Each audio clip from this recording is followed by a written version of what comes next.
pemerintahan. Forum ini mendesak Rusia dan Ukraina menghentikan perang dan menyelesaikan konflik di meja perundingan. Akankah perdamaian antara Rusia dan Ukraina jadi kenyataan? Atau hanya tinggal harapan? Inilah satu meja di forum G20 dan nasib Rusia-Ukraina.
Beberapa jam lalu KTT G20 di Bali telah ditutup. Deklarasi pemimpin G20 telah disepakati, termasuk seruan penghentian perang di Ukraina. Akankah G20 bisa menghentikan perang dan menghadirkan perdamaian di muka bumi? Saya sudah bersama dengan sejumlah narasumber. Yang pertama adalah Profesor Alexius Jemadu, pengamat hubungan internasional, ilmu politik dari Universitas Pelita Harapan. Di sebelah kanan saya ada analisis pertahanan dan militer Koni Rahakundini. Malam, Koni. Kemudian di sebelah kiri saya ada anggota Komisi 1 DPR Dev Fikano. Malam, Dev. Dan nanti di segmen berikutnya akan hadir Ruhaini Zuihayatin, tenaga ahli utama KSP. Sebelum saya memulai dialog, saya sudah terhubung dengan jurnalis Kompas TV Putri Oktaviani langsung dari Nusa Dua, Bali. Okta, bisa diselesaikan gimana hasil yang telah disepakati di KTT G20 di Bali? Bisa dijelaskan? Ya, selamat malam Mas Budiman dan juga saudara. Tentu sudah selesai bagaimana kesepakatan maupun juga tadi diumumkan oleh Presiden Jokowi soal bagaimana para pemimpin dunia maupun juga organisasi internasional ini bersepakat dalam sejumlah poin yang dituangkan selama KTT G20. Ini menjadi keberhasilan dari Indonesia bahwa di tengah situasi pandemi, di tengah situasi yang tidak menentu, Indonesia bisa membawa G20 hingga ke puncaknya atau ke KTT. Ada sejumlah hal yang dituangkan dalam beberapa poin. Salah satunya adalah soal isu kesehatan, bahwa meskipun situasinya sudah membaik, tetapi masih ada wabah yang perlu diwaspadai seperti misalnya COVID-19 maupun juga cacar monyet. Dalam poin ke-19, G20 dan juga komunitas global ini sepakat untuk bisa membantu meningkatkan kebersamaan dalam pencegahan dan juga penanganan pandemi. Kita tahu salah satu juga keberhasilan dari G20 Indonesia ini adalah mengumpulkan pandemic fund atau dana pandemi 1,4 miliar dolar Amerika yang digunakan nantinya untuk bisa membantu negara-negara terutama yang rentan untuk menghadapi pandemi. Yang terpenting saat ini tentu bukan soal apa yang tertulis di atas kertas, tetapi bagaimana keberlanjutan dari komitmen negara-negara ini selanjutnya, meskipun presidensi Indonesia di G20 sudah berakhir mulai dari hari ini. Selain pendanaan, G20 juga sepakat akan akses kesehatan, vaksin ini merata ke seluruh negara. Poin konkret lainnya di G20 diantaranya adalah yang pertama, pembentukan Resilience and Sustainability Trust di bawah IMF, ada 81,6 miliar dolar Amerika ini digunakan untuk membantu negara dalam menghadapi krisis. Kemudian adalah himpunan dana negara G7 dan juga Jepang, ini lewat komitmen program Just Energy Transition senilai 20 miliar dolar Amerika, ini untuk transisi energi ke yang lebih hijau. Lalu yang terakhir adalah komitmen setidaknya 30% daratan dunia dan 30% lautan dunia ini dilindungi di 2030 dan melanjutkan komitmen mengurangi degradasi tanah 50% secara sukarela. Tapi bukan tanpa kendala ini semua lahir, kesepakatan ini lahir. Tadi Presiden Joko Widodo juga sempat mengatakan ada poin yang sangat alot soal bagaimana perspektif para pemimpin dunia ini akan invasi Rusia ke Ukraina. Tentu ini tadi disepakati juga mengutuk perang di Ukraina dan juga karena ini melanggar batas wilayah dan melanggar integritas wilayah. Sehingga yang jadi catatan memang poinnya cukup banyak, termasuk juga yang menjadi komitmen adalah soal ketahanan pangan. Ini yang juga menjadi catatan bahwa komitmen dari negara-negara anggota G20 ini bisa membantu supaya negara-negara rentan ini bisa terhindar dari krisis pangan akibat dari ketersediaan pupuk yang tidak memadai. Kira-kira seperti itu yang tadi disampaikan atau yang menjadi poin dalam KTT G20. Mas Budi. Baik, Putri Oktavia, terima kasih telah terhubung dengan di Bali. Saya ingin ke Ibu Koni. Bu Koni, ini KTT ini kemudian bisa dikatakan bagi Ibu, ini berhasil sebagai panggungnya memang KTT bisa dilaksanakan, tapi dari sisi substansi, gimana Bu Koni lihat? Pertama, pada saat saya kemarin di sana, saya sangat bangga dan betul-betul appreciate kerja keras Indonesia. Kemarin, satu hari yang lalu kemarin, ya? Satu hari lalu. Kan saya di Bali. Saya sangat appreciate itu. Tetapi begitu paginya saya melihat bagaimana drama yang diciptakan oleh Zelensky dengan langsung menuduh Rusia melontarkan misal ke Polandia dan menyatakan dengan keras bahwa artikel 5 NATO harus diberlakukan. Di situ saya merasa G20 kita dibajak. Dibajak menjadi panggung yang menurut saya akhirnya malah mendegradasi G20 kita sendiri. Contoh, saya baca artikel 3 dan 4. Artikel 3 dan 4 ini bahaya karena itu telah sangat menyudutkan Rusia. Dalam artian ini tuh G20 rasa G7. Karena pertama ini kan G20 harusnya itu bukan pasal 3 dan 4. Mungkin itu pasal terakhir aja. Pasal terakhir. 52. Terus kedua menyatakan mengganti kata deplore. Semua negara termasuk UN sudah menggunakan kata menyesalkan, tidak lagi menggunakan kata condemn. Di sini digunakan lagi kata condemn. Kemudian ada kata-kata seolah-olah Rusia harus menyerah tanpa syarat atau membayar tanpa syarat atau dihukum tanpa syarat, apapun itu. Seolah-olah Rusia ini kalah perang. Oh, ini akan berbalik arah. Yang ketiga yang paling fatal, kita itu negara non-alignment movement. Semangat non-alignment movement itu tidak boleh dibajak oleh kepentingan-kepentingan di luar itu. Ini bahaya. Artinya memang kata condemn itu awalnya tidak ada, kemudian muncul atau seperti apa kalau menurut Bu Koni? Saya tidak tahu proses bagaimana itu lahir. Nanti mungkin Prof. Alex bisa menceritakan bagaimana bedanya misalnya kita mengeluarkan komunike Roma dan komunike G20 ini. Tetapi intinya adalah kenapa di pasal 3 dan 4 itu sangat detail disampaikan, lalu ditarik ke bulan Maret ketika resolusi. Padahal kemarin itu tentang perbaikan Ukraina 2-3 hari kemarin di PBB itu perbedaan itu hanya sedikit. 93 mendukung membiayai Ukraina, 87 menolak. Itu pun Israel bergerak akan menolak. Nah, artinya kan posisinya sudah hampir balance. Tiba-tiba Zelensky ini bikin panggung ini tadi yang menurut saya sangat tidak fair, dan inilah saatnya dunia sadar bahwa kita tidak boleh terus-terusan dijebak oleh permainan seperti ini. Dijebak oleh permainan. Malah kalau saya lebih jauh, mohon maaf Pak Budi ya. Pak Budi pernah dengar nggak? Sebenarnya Geneva Convention itu sudah harus memasukkan artikel tentang bagaimananya bahayanya hoax. Jadi sekarang ini sebenarnya dengan kejadian G20 kita dibajak oleh statementnya Zelensky tentang adanya bom di Polandia, maka kita harus mendorong Geneva Convention tentang hoax. Karena kenapa? Kita ribut perang nuklir kan? Perang nuklir itu masih jauh, tapi kita bisa perang nuklir ketika Zelensky mengeluarkan hoax semacam itu, diiyakan oleh NATO, artikel 5 keluar. Artikel 5 malah kacau ya. Prof. Alex, jadi kalau baca deklarasi G20 kan menghendaki agar penyelesaian perang di Ukraina dan Rusia itu dibawa ke meja perundingan dengan dialog atau diplomasi. Apakah mungkin sekarang dalam posisi sekarang? Ya, saya melihat bahwa sebelum saya ke sini Mas Budi, saya melakukan penelitian kecil membandingkan deklarasi yang hari ini dan yang tahun lalu di Roma. Saya lihat judulnya sama, tetapi setelah saya teliti ke bawah, yang di Roma itu dulu prosesnya dari bawah, menteri itu dari semua menteri. Judulnya komunike. Saya lihat yang deklarasi yang ini hanya satu yang judulnya komunike. Dan itu yang dikeluarkan 17 Februari. Lalu saya pikir 24 Februari kan ya, Ukraina itu ini serang Rusia. Ternyata memang semua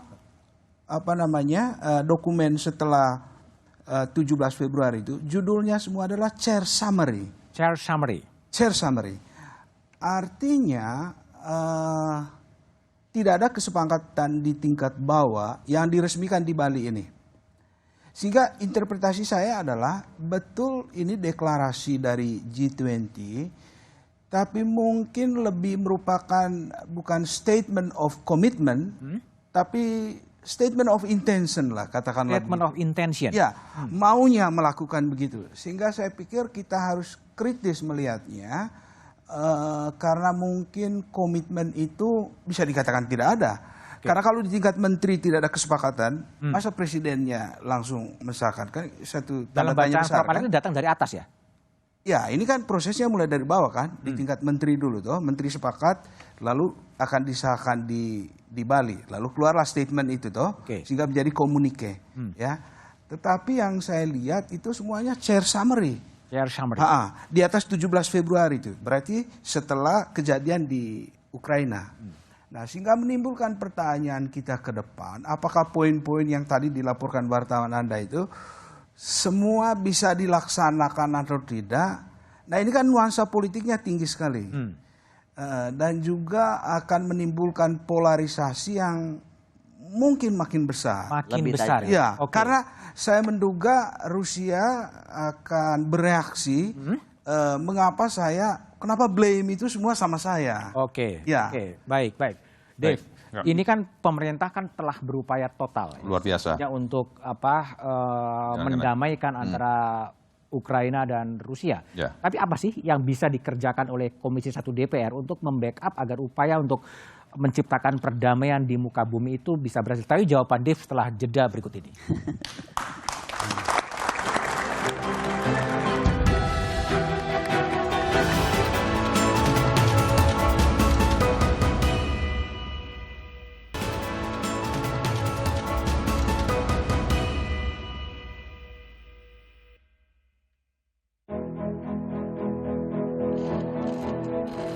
Inilah momen Presiden Joko Widodo menyambut para delegasi dari 17 negara dalam puncak KTT G20 di Nusa Dua, Bali. Sejumlah kepala negara hadir, di antaranya Presiden Amerika Serikat Joe Biden, Presiden Tiongkok Xi Jinping, Presiden Prancis Emmanuel Macron, dan Perdana Menteri Kanada Justin Trudeau. Selain isu ekonomi global, perubahan iklim, energi berkelanjutan, ada isu penting lainnya yang dibahas dalam KTT G20 ini, yakni mengakhiri perang Rusia dan Ukraina. Seperti yang diungkap oleh Presiden Jokowi dalam pidato singkatnya di awal pembukaan KTT G20. Being responsible here also means that we must end the war. If the war does not end, it will be difficult for the world to move forward. Sehari sebelum puncak KTT G20, Presiden Amerika Serikat Joe Biden telah bertemu Presiden Tiongkok Xi Jinping. Salah satu pembahasan dalam pertemuan tersebut adalah tentang perang Rusia dan Ukraina. It was also clear that China and the United States should be able to work together where we can to solve global challenges that require every nation to do its part. We discussed Russia's aggression against Ukraine, reaffirmed our shared belief in the threat where the use of nuclear weapons is totally unacceptable. Lalu, bagaimana nasib Rusia dan Ukraina setelah G20? Mampukah G20 menghasilkan kesepakatan bersama demi perdamaian dunia?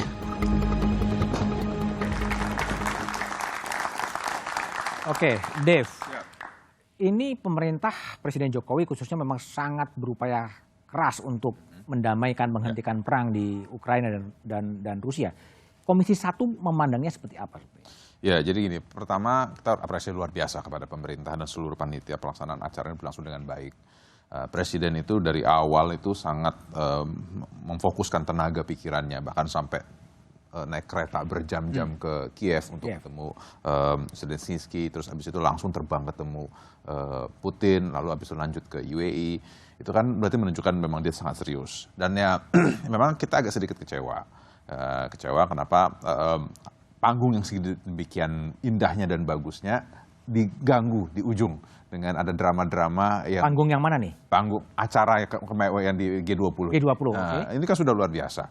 Ada hasilnya, pertemuannya sudah berlangsung dengan baik. Akan tapi ada usaha-usaha untuk tadi kata-katanya Bu Kony, gitu, mencuri, membajak spotlight-nya daripada Indonesia. Akan tapi ya itu hanya sedikit media saja. Tapi media secara keseluruhan masih melihat fokus kepada keberhasilan dan juga kerjasama yang disepakatin. Nah, kalau kami dari DPR, ya pastinya semua kebijakan-kebijakan yang dibuat oleh pemerintah itu kan harus didukung dengan program legislasi. Apakah itu dari sisi anggaran ataupun juga dari sisi undang-undang dan juga dari sisi pengawasan, memastikan program yang dibuat itu berjalan dan sesuai dengan tujuan utamanya. Nah, itulah tugas kami di Komisi 1 dan DPR secara keseluruhan. Bagaimana Anda lihat deklarasi G20 yang ada di Bali tadi untuk menyelesaikan konflik Rusia dan pemulihan ekonomi sebenarnya? Ya, kalau untuk pemulihan ekonominya itu kan sudah ada sovereign fund, terus juga ada pandemic fund. Nah, itu kan semua berjalan dibuat untuk kepentingan penyelesaian tersebut. Nah, untuk penyelesaian konfliknya itu sendiri, nah ini memang kita ya nggak bisa hanya satu dari satu sisi, akan tapi harus dari semuanya. Semua negara harus sepakat untuk menurunkan tensi. Yang sengsara itu kan bukan hanya Rusia dengan Ukraine. Sekarang orang di Eropa Barat semuanya sengsara. Tagihan listrik, tagihan gas yang tadinya sebulan hanya 150 euro tiba-tiba mendadak jadi 500. Itu kan akan mendorong inflasi. Untuk Belanda saja diproyeksi tahun depan inflasinya akan mencapai 2 digit. Nah, alhamdulillah puji Tuhan Indonesia hanya sekitar 5,5 sampai 5,7. Oke, baik. Bu Kony kan orang menyebutkan cukup dekat dan mengetahui Putin ya. Nah, kalau kemudian melihat deklarasi seperti itu, adakah peluang Putin untuk mendengar dan kemudian stop the war itu? I don't think so. Malah akan jadi sangat kecewa karena sekali lagi kita semua tahu bahwa akhirnya G20 ini bebannya jadi rasa G7. Kemudian kata-kata di komunike tadi, kalau disebut komunike juga, itu terlalu keras. Ya kan, yang tadi saya bilang kata-katanya sudah malah kembali ke titik nol. Kembali ke titik nol. Kembali ke titik nol, malah memperuncing. Yang paling parah adalah tadi harus menyelesaikan dengan tanpa syarat. Itu berat buat negara terhormat berdaulat, ya kan? Dan ini kan Rusia ini kan sebab akibat. Tidak mungkin dia tiba-tiba keisengan gitu menyerang kan atau melakukan military operations. Nah, apalagi kembali kelihatan Zelensky ini juga lagi panik. Kita kan tahu terakhir ini seperti apa. Sam Bankman ini kan kasusnya besar. Ini nggak main-main loh. Sam Bankman ini membuktikan bahwa ternyata dana perang itu bisa di-laundry masuk ke dalam Partai Demokrat membiayai Presiden Biden. Makanya saya melihat ketika Presiden Biden gesturnya kepada presidensi demikian manis, Pak, menurut saya ini ya, Presiden Biden harus aman dengan China. Karena dia nggak mungkin musuh dengan semua orang dong. Nah, tapi ada baiknya adalah kemudian kita akan berharap kasus atau exit door dari Ukraine case tidak dilempar ke Taiwan. Karena saya menangkap itu di tengah jalan kemarin kan, ketika Pelosi tiba-tiba berkunjung ke Taiwan. Makanya saya berharap tidak ada yang bergerak ke sini. Nah, itu yang juga kita sangat appreciate Presiden Jokowi pidatonya di Kamboja. Ini kayaknya overlook nih gara-gara G20. Padahal pidato Presiden itu keren sekali. Presiden bilang begini, jangan sampai ada satupun negara di kawasan ini mau dijadikan proksi. Dalam bahasa saya itu, jangan ada yang mau diukrainisasikan. Ukraina ini sekarang menjadi negara paling bodoh di dunia. Menurut saya, mohon maaf ya. Ini perang bukan antara dia. Perangnya kecil lah kalau antara dia itu bisa diselesaikan kalau dia duduk. Ngajak. Tapi kemudian itu jadi ladang perangnya orang terhadap Rusia di tanah dia. Dan dia itu menjadi presiden yang menurut saya paling hina sedunia. Meminta-minta kesana kemari, baik senjata, baik untuk kehidupan, atau enggak marah-marah kesana kemari gitu. Jadi gimana saya juga jadi nggak ngerti. Tapi gini, apakah kemudian Putin udah tahu ya bahwa deklarasi akan begitu dan kemudian dia memilih untuk tidak datang sebenarnya dengan bukan. Waktu pertemuan saya di Valda dengan Presiden Putin, beliau bilang saya akan usahakan datang. Tapi kalau sekarang saya udah boleh bocorkan ya. Kalau Presiden Putin datang, beliau itu kita sebutnya biasanya kapal laut flotilla ya. Tapi sekarang saya sebutnya formasi udaranya flotilla juga ya. Dia akan datang dengan 11 pesawat. Dengan 11 pesawat? Dengan 11 pesawat. Show of force juga? Pertama show of force. Kedua Pak Budi bisa bayangkan nggak?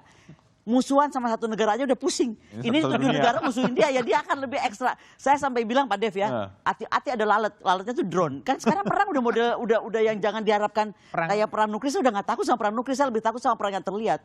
Makanya tadi saya bilang, pernyataan yang berbahaya dari Zelensky dan kebiasaan dia membuat hoax internasional seperti ini, harus kita berpikir segera Komisi 1 mungkin mendorong lahirnya Konvensi Geneva untuk berita palsu atau hoax. Karena itu bisa drive the war even though nggak ada nuklir. Gitu Pak Budi. Jadi memang ini bahaya sekali sebenarnya. Posisi Putin tidak akan mundur, posisi tidak akan mundur ya? Tidak. Iya, Prof. Alex, Putin justru tidak akan mendengar dan tidak akan mundur sebetulnya. Ya, saya pikir dia akan pertama beri reaksi dulu terhadap apa yang dihasilkan di Bali ini. Kan? Dan untuk tidak menggambarkan situasi ini gelap sama sekali, kita bisa berharap kepada peran dari Presiden tahun 2023 yaitu India. Oh, India. Ya, mempertimbangkan kedekatannya dengan Rusia, mudah-mudahan balance itu dikembalikan. Ya, dalam rangka mendamaikan yang di atas ini. Nah, karena kita melihat sekarang, kita sadar bahwa meskipun ada G20 seperti ini, ada emerging economies di dalamnya, pada akhirnya tatanan internasional itu ditentukan oleh natur interaksi negara besar.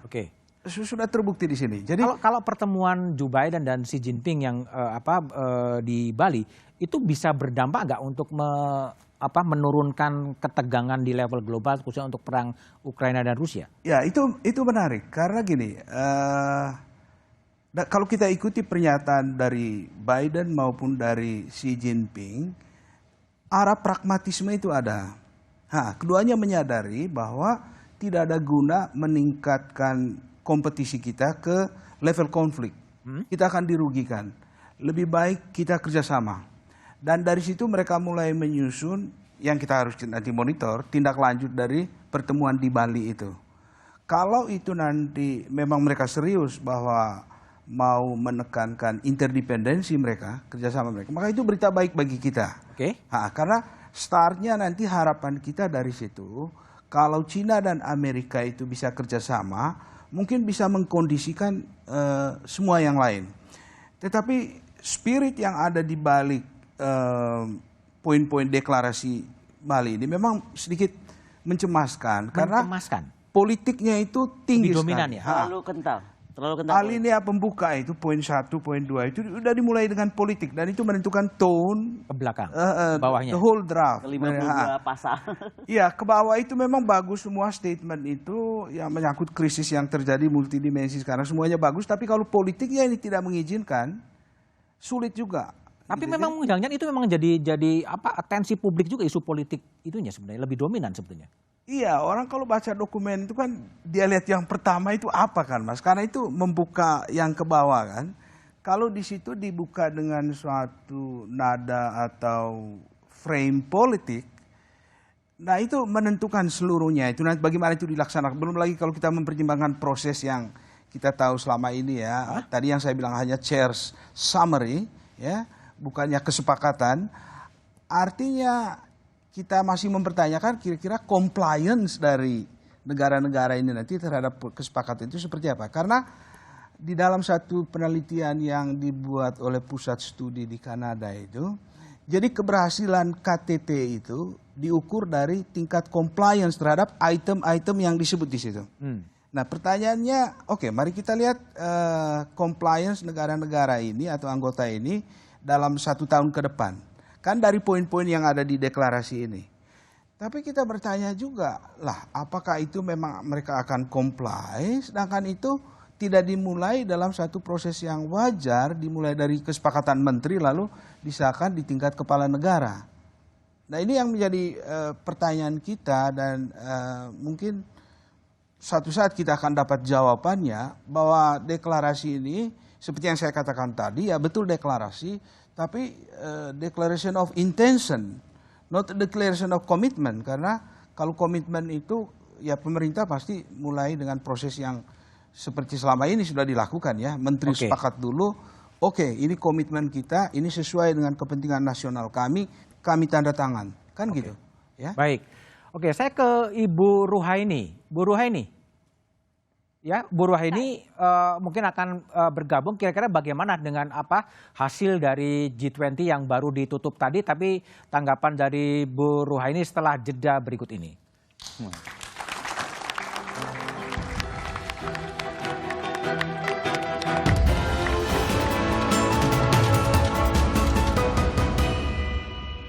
Saya mengulangi pesan yang saya sampaikan dalam pembukaan KTT kemarin. Stop the war. I repeat, stop the war.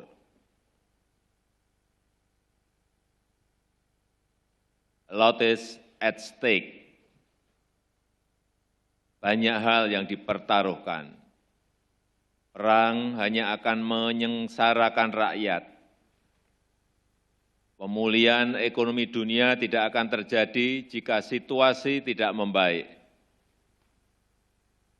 Sebagai pemimpin, kita semua memiliki tanggung jawab untuk memastikan situasi global yang kondusif bagi masa depan dunia.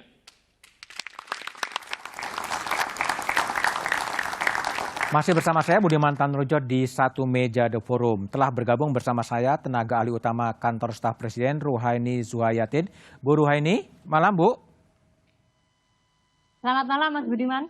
Bu, ini Presiden Jokowi kan sudah berkunjung ke Kiev, ke Rusia, dan hari ini dengan deklarasi G20 juga berupaya untuk mendamaikan, menghentikan perang.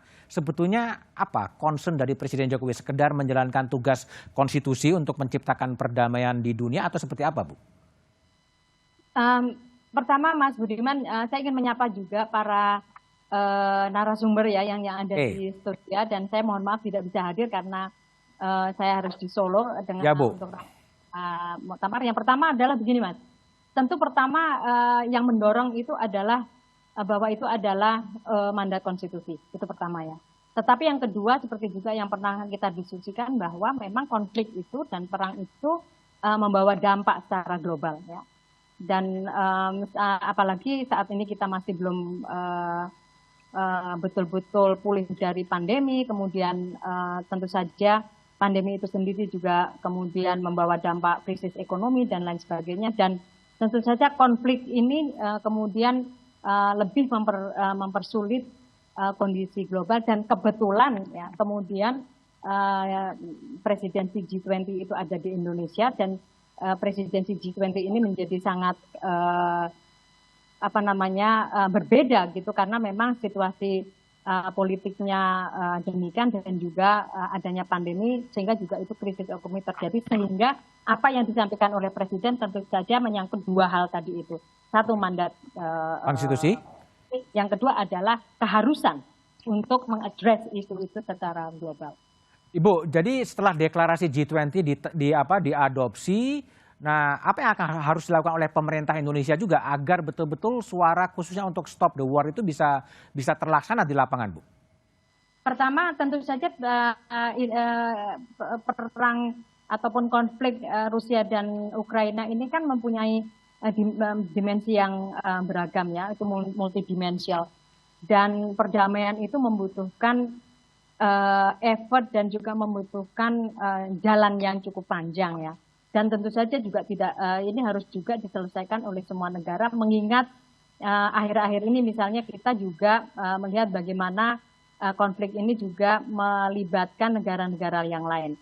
Nah oleh sebab itu Indonesia adalah salah satu dari sekian negara, setidaknya anggota G20 dan juga komunitas internasional itu yang juga harus bersama-sama untuk mendorong agar konflik ini mengalami deeskalasi, terutama konflik militernya mengalami deeskalasi, dan semua negara mendorong untuk kedua negara mematuhi kembali multilateralisme mekanisme itu, sehingga masalah-masalah yang selama ini memunculkan konflik militer ini dapat diselesaikan dalam perundingan. Tentu tidak mudah, tetapi deklarasi yang disampaikan oleh Bapak Presiden bisa digunakan sebagai satu satu awal ya, menjadi milestone untuk menuju kepada satu proses panjang menuju perdamaian ini, Mas Budiman. Oke, baik Bu Ruhaini, kembali ke Bu Kony. Bu Kony, ini kan kelihatan tren perkembangannya kan sudah negara-negara seperti Belarusia, Cina, Iran,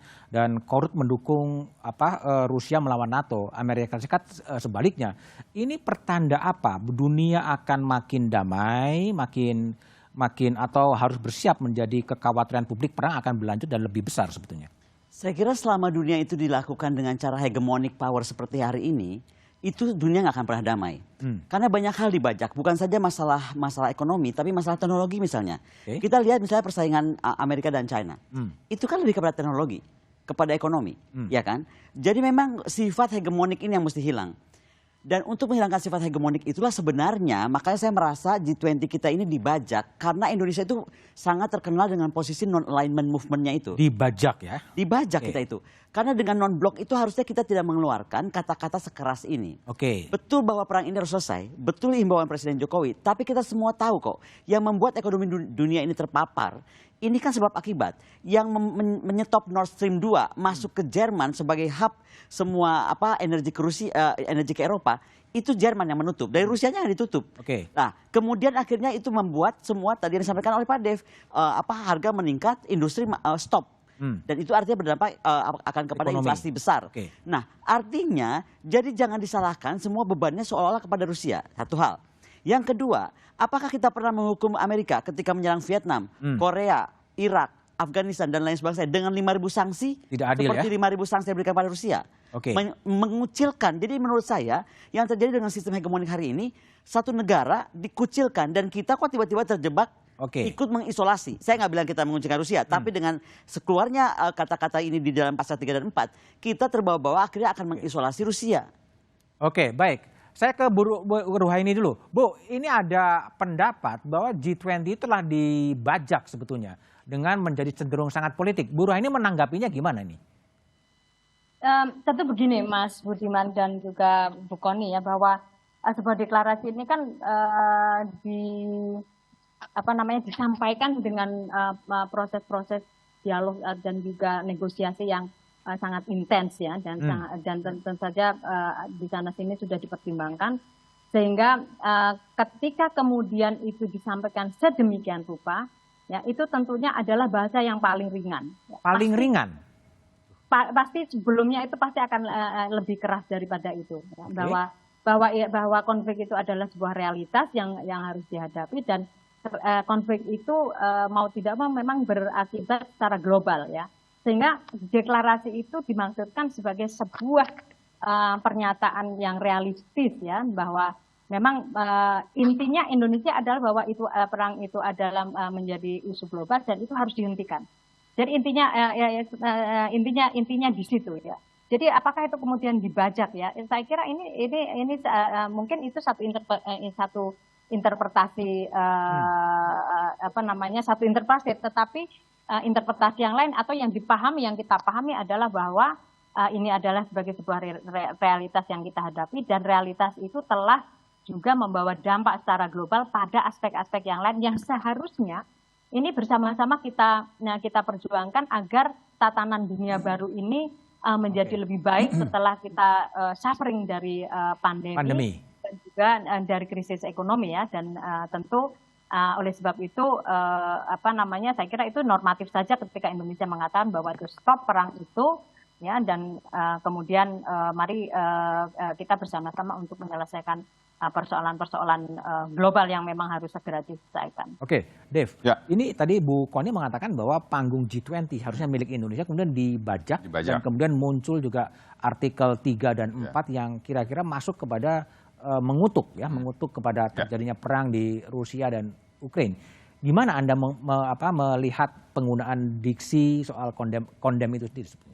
Ya jadi gini, memang tadi kan kita semua sudah sepakati bahwa perang ini tuh bukan hanya karena Ukraina dengan Rusia. Perang ini pasti sudah berlangsung panjang. Mungkin kalau ditarik balik mungkin 6 bulanan lebih. Catherine the Great dari era 10 tahun yang lalu, 10-12 tahun yang lalu ini konflik ini tumbuh. Puncaknya itu pas penyerangannya itu.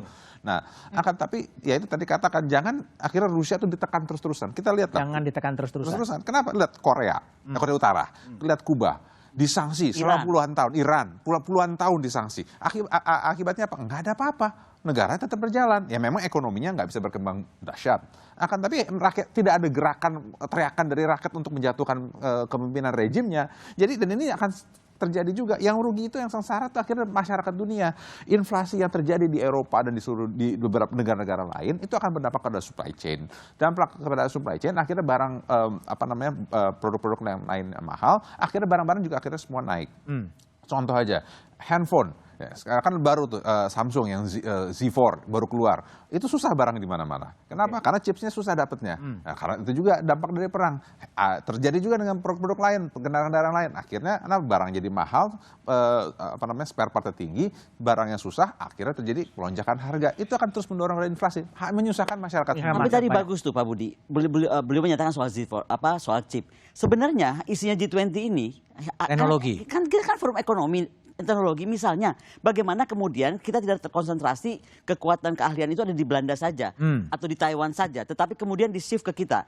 Jadi isinya itu mesti harus lebih banyak kepada bagaimana misalnya membangkitkan lagi abad Asia dengan membangun konektivitas ekonomi, bagaimana membangun currency baru, menyeimbangkan dunia sehingga tidak terjadi lagi bagaimana reserve sebuah negara dibajak hanya karena dia ada dolarnya dipegang. Nah, hal-hal seperti itu kalau memang judulnya itu recover together, recover stronger. Hari ini bagaimana mau recover together, recover stronger ketika sebuah negara besar dan duduk di Dewan Keamanan diisolasi dari dunia. Oke, tapi gini, Bu Koni, ini kan PBB juga kemudian juga mencoba mengikhtiarkan perdamaian juga belum berhasil. Kadang KTT G20 juga nggak tahu berhasil atau tidak. Tapi apa sih resep konkret ya untuk bisa menghentikan perang antara Rusia dan Ukraina? Tapi analisisnya setelah jeda berikut.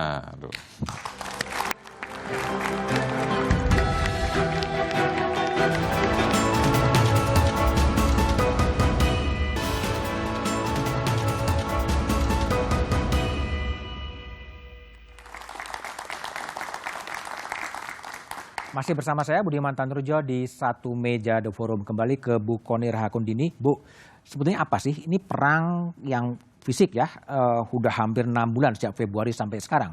Sebetulnya apa resep yang paling konkret, yang paling bisa menghentikan stop the war seperti keinginan dari Presiden Jokowi? Saya berharap kemarin forum G20 itu bisa menurunkan ego. Karena sekarang cuma masalah ego kok ini. Tadi saya bilang kan, selalu Rusia itu diblame seolah-olah menyetop ekonomi dan memperkuat mempersulit kesemuanya. Kita lihat saja energi lah. Energi itu drive everything. Drive the people, drive the industry, drive the economic. Yang menyetop Nord Stream itu siapa? Ditutupnya di mana? Itu di Jerman. Jerman itu apa? Jerman itu hub untuk ke seluruh Eropa.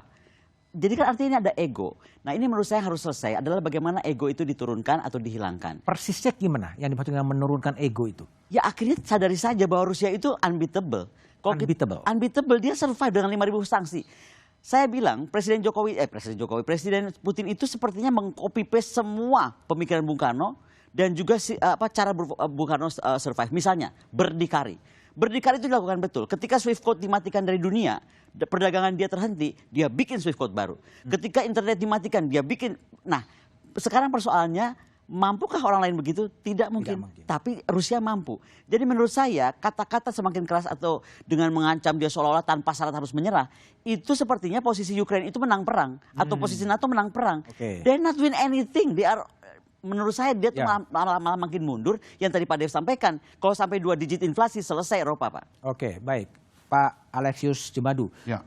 Ini gimana kalau menurut tekanan internasional sudah diberikan kepada Rusia dan sekarang juga lewat PBB, lewat KTT G20 juga menyuarakan penghentian perang. Ini bisa efektif atau ada cara lain sih untuk menghentikan perang itu sendiri? Iya, yang umum dilakukan itu adalah seruan normatif seperti itu. Normatif. Jangan berperang dan turunkan ego semua, ya kan? Nah, tetapi gini, di dalam hubungan internasional itu ada 2 narasi utama yang melibatkan negara besar.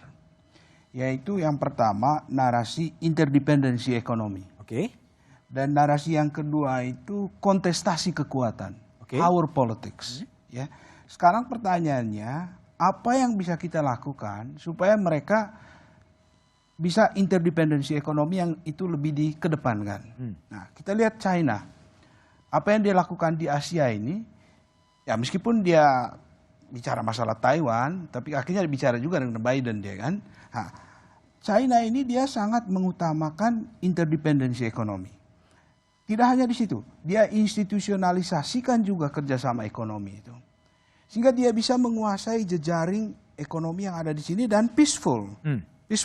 Nah, bagaimana mengajak Amerika supaya juga dia diuntungkan oleh interdependensi ekonomi ini. Nah, supaya dia tidak hanya fokus pada kontestasi kekuatan. Karena kalau negara besar itu kontestasi kekuatan, yang dia cari itu apa?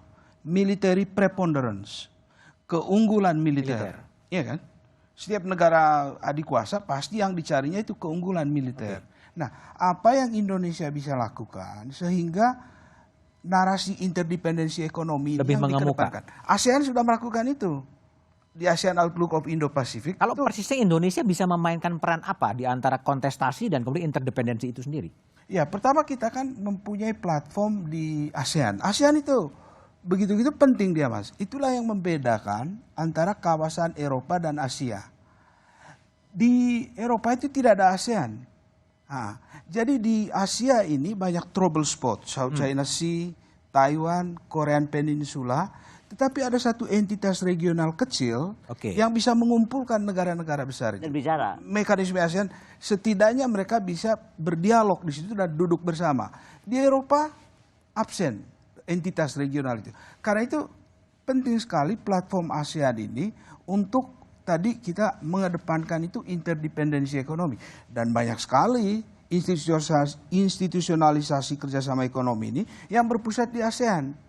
Nah, itulah makanya Asia ini relatif lebih stabil dibandingkan dengan apa yang terjadi di Eropa saat ini. Oke, baik. Begitu. Dev, jadi kalau Dev lihat apa yang harus dilakukan oleh pemerintah khususnya Presiden Jokowi dan pemerintah Indonesia agar keinginan dari Presiden Stop the War itu betul-betul bisa menjadi nyata di lapangan? Ya memang tetap harus diplomasi, tetap kita terus mendekatan ke masing-masing negara, mulai dari negara-negara Eropa ya, khususnya negara Eropa ya, agar mereka bisa mereduce tension dengan mengurangi sanction-sanction tersebut. Karena kan sanction, lift ya, diangkat lift the sanctionnya itu.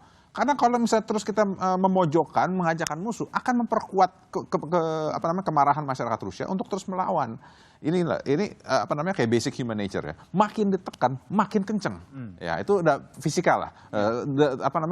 Tekanan yang diberikan pasti akan sama dengan tekanan yang dilawan. Gitu. Jadi percuma kalau hanya terus ditekan, hanya akan memperburuk persoalan. Jadi kita mendorong, kita mendekati masing-masing negara-negara. Ya mungkin mulai dari negara-negara G7 dulu kah, ya di luar Amerika tentunya ya, untuk supaya bisa melunakkan pandangan dan juga sikap politik mereka.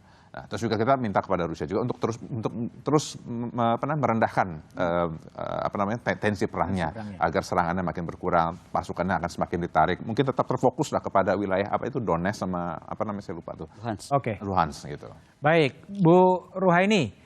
Ini gini, kalau perang ini yang sudah hampir 6-7 bulan tidak kunjung reda sebetulnya dan Presiden Jokowi juga sudah wanti-wanti bahwa ini akan bisa punya dampak besar terhadap domestik, ancaman resesi, krisis pangan. Apa antisipasi dari pemerintah, Bu? Secara domestik, Mas, maksudnya? Ya. Atau secara keseluruhan? Ya, domestik. Jadi pertama tentu saja begini, saya meneruskan apa yang disampaikan Mas Dev tadi ya, bahwa sebetulnya memang persoalan konflik ini harus ditangani secara serius, tetapi juga multilateral tetap kita mendorong pada penyelesaian yang bersifat multilateral. Tentu pembicaraan-pembicaraan bilateral pentingnya. Itu yang pertama. Dan tadi harapan tentang ASEAN, ini tahun ini Indonesia mengambil kepemimpinan ASEAN, tentu ini juga akan menjadi satu hal yang sangat strategis. Kemudian yang kedua, yang terkait dengan masalah hal-hal yang perlu diantisipasi, tentu saja beberapa hal yang telah disampaikan oleh Bapak Presiden ya, bahwa kita harus mulai berhati-hati tentang tentang krisis ekonomi ini, dan tentu saja beberapa hal yang misalnya tentang bagaimana pemerintah mencoba juga untuk melakukan pembenahan terhadap subsidi bahan bakar ya, yang itu kita juga banyak bergantung kepada ekspor. Hal-hal yang bersifat itu ada impor itu memang harus segera dicarikan solusinya ya, dan pemerintah terus berupaya. Pertama adalah ketergantungan terhadap energi itu juga mulai dipikirkan, kemudian juga hal-hal yang terkait dengan masalah pangan juga demikian. Ada banyak program-program tentang diversifikasi pangan yang itu tentu saja sangat penting ya, karena bagaimanapun itu adalah menyangkut masalah kebutuhan banyak orang. Tetapi pada intinya bahwa Indonesia harus menyiapkan substitusi dari hal-hal yang bersifat impor. Itu yang secara jangka pendek harus dilakukan. Tetapi secara jangka panjang saya sepakat dengan Bu Kony, saya sepakat dengan Prof. Dan juga dengan Mas D bahwa persoalan ini harus segera diselesaikan, tetapi juga penyelesaiannya harus melalui satu mekanisme multilateral dengan mendorong para pihak untuk kembali mematuhi efektivitas dari mekanisme multilateral itu, Mas Budiman. Baik, Bu Kony kembali. Ini kan ada dua kekuatan besar ya, China dan kemudian juga Amerika. Selain itu, ada nggak sih negara-negara yang bisa membujuk atau melakukan berbagai upaya untuk stop the war itu sendiri sebenarnya? Selain ego ya? Saya kira begini, selain kita cuma bisa menghimbau stop the war, China tuh belajar banyak loh dari kejadian ini. Dia itu kenapa sekarang semakin mendekat dengan Rusia dan malah mungkin akan menghasilkan currency baru namanya Euro. Ya. Karena dia akan melihat bahwa ternyata kalau sistem hegemonic power seperti ini, siapapun yang akan besar, termasuk Indonesia kalau kita 2045 menjadi besar, kita akan menjadi ancaman bagi negara hegemonic power itu. Oleh karenanya, bagaimana penggunaan non-blok tadi itu harus betul-betul kita bangun dunia sama rata tadi yang seperti impian Bung Karno. Yang kedua, 1955 itu Presiden Soekarno sudah menyatakan bahwa aliansi pertahanan di muka bumi itu membahayakan, sehingga harus dihapuskan. Kenapa kita nggak dorong itu? Ya kan? Kalaupun kita mau kutuk perangnya, kutuk juga aliansi pertahanan itu yang buat gara-gara. Yang ketiga, tahukah kita pidato Bung Karno yang terkenal, To Build the World Anew, itu akan diumumkan UNESCO tahun depan menjadi Treasure of the World. Artinya seluruh dunia akan melihat itu, dan itu yang saya sampaikan diambil oleh Presiden Putin, bahwa dunia itu harus menjadi berbentuk baru, yang fair untuk semua bangsa, yang adil untuk semua bangsa. Nah, sekarang bagaimana mau adil kepada Rusia ketika kita mau bicara aja dia nggak mau dikucilkan. Tapi ada yang paling penting dari komunike yang sebanyak itu. Saya mau singgung soal komitmen bersama setidaknya 30% dari daratan dunia dan 30% dari lautan dunia dilindungi di tahun 2030. Kata-kata ini dampaknya ke Komisi 1 besar. Ketika kita ngomong dilindunginya sebuah kawasan, lautan atau daratan, kita melihat kemampuan militer kita mampu tidak melindungi. Karena dengan kemampuan hegemonic power, they can claim kita tidak mampu melindungi, dan they can come. Mereka bisa datang karena kamu tidak mampu melindungi. Nah, bagaimana kesiapan Indonesia melahirkan komunike ini kalau kita kemudian tidak bisa menjaga hutan kita, laut kita akan backfire terhadap kita. Oke, baik Bu Kony, terima kasih telah bergabung di satu meja. Pak Alex, makasih. Yes. Bung Dev dan Bu Ruwaini, terima kasih telah bergabung di satu meja The Forum. Deklarasi pemimpin G20 telah disepakati di Bali. Pesan perdamaian penghentian perang di Ukraina telah disuarakan. Perang membawa kehancuran dan hanya mengakibatkan penderitaan manusia. Deklarasi hanya menjadi retorika jika tak ada aksi nyata dan sikap bertanggung jawab pemimpin dunia untuk menghentikan peperangan dan menghadirkan perdamaian. Demikian satu meja The Forum malam ini. Sampai jumpa pekan depan. Selamat malam dan terima kasih.